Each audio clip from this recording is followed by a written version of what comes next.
Trong kho tàng văn học của Việt Nam có rất nhiều thành ngữ, tục ngữ cực kỳ đa dạng và ý nghĩa lớn. Tuy nhiên, bên cạnh đó có những câu khiến cho người đời sau cảm thấy khó hiểu. Trong đó có câu kẻ tám lạng người nửa cân. Ý nghĩa của câu kẻ tám lạng người nửa cân là để chỉ sự tương đồng, không bên nào kém bên nào. Nhưng bạn biết đấy, hệ thống đo lường quốc tế quy định 1 cân tương đương với 10 lạng.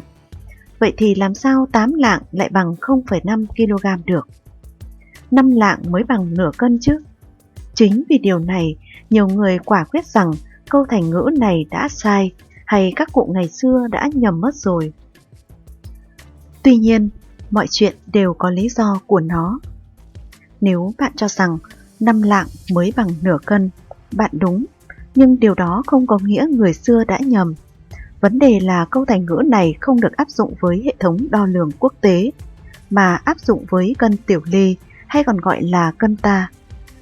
Cân tiểu ly là loại cân người xưa sử dụng để đo các vị thuốc bắc hoặc kim loại quý.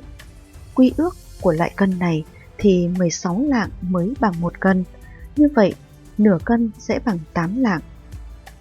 Thành ngữ này trong tiếng Việt thường chỉ sự so sánh tương đương lực lượng giữa hai phe, hai đối thủ trong một cuộc tranh đấu được thua nào đó.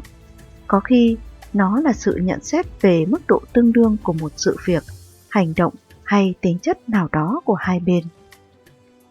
Xuất phát từ đời sống hàng ngày, ca dao tục ngữ đi vào trong lòng người đọc không chỉ là những bài học đạo lý sâu sắc, mà còn là những quy luật, những hiện tượng đời sống, đôi khi là những lời nhắn nhủ tuy nhẹ nhàng mà thấm thía.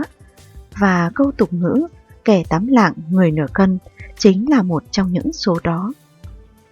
Câu tục ngữ chỉ đơn thuần như cách nói về những con người cân bằng nhau về nhiều mặt trong cuộc sống.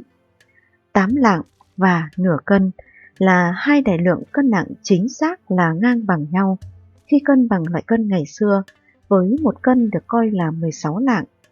Kẻ 8 lạng người nửa cân không chỉ nói đến sự ngang bằng trong cân nặng thuộc về thể chất, mà từ đó ông cha ta còn muốn nói đến sự ngang bằng trong tâm hồn, trong khả năng, trong nhận biết, cũng như trong nhiều mặt khác giữa con người với con người.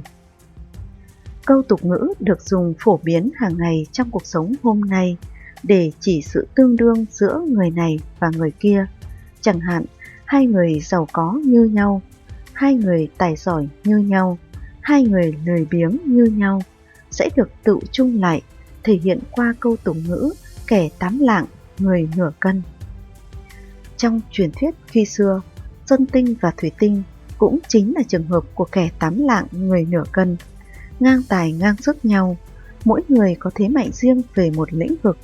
Cả hai đều xứng đáng, để rồi vua hùng phải đưa ra điều kiện thì mới có thể lựa chọn ra được người có được công chúa Mị Nương. Tùy thuộc vào từng hoàn cảnh khác nhau mà câu tục ngữ trên mang ý tốt hoặc xấu, tích cực hay tiêu cực.